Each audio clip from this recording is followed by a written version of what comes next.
Para kay Dior Argente, who is in his 20s, discovering his pansexuality was a journey. I was attracted to the whole spectrum itself.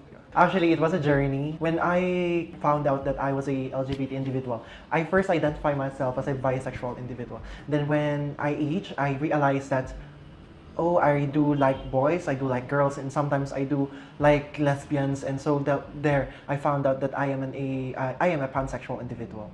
As the only child, Dior had to deal with many issues when he decided to come out. 2021, naglayas ako.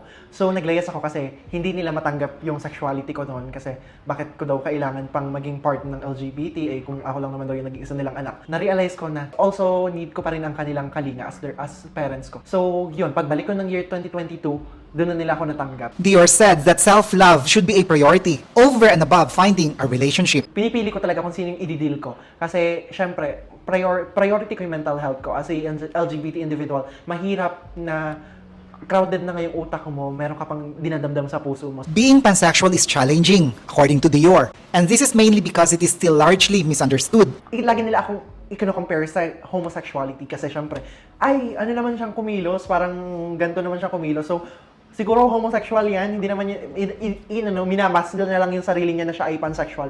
Kasi ayaw niya na makatanggap ng hate or ganyan. Dior believes that people who are still trying to find themselves should not fear experimenting. Experiment with your taste, your whole self, like try mo rin yung mga bagay na ganito, try mo rin yung, kasi ako nag-try ako ng different things eh. Try things that, okay pala siya sa akin, so maybe I am this. Hindi ka dapat natatakot, hindi ka dapat, kung nalilito ka man, take a time to breathe in, breathe out, then realize na meron kang makakatulong, meron kang makakausap para tuluyan kang hindi malito, tuluyan mong malaman kung ano ang gusto mo. At ayon kay Dior, parents who continue to have issues with their gender-diverse children should change their minds since these kids, these family members, are in need of your support. There is nothing wrong naman about us. Siguro na stereotype natin yung mga anak natin na, ay, LGBT yung anak ko, baka mapagaya kay ganito, kasakit na ganito.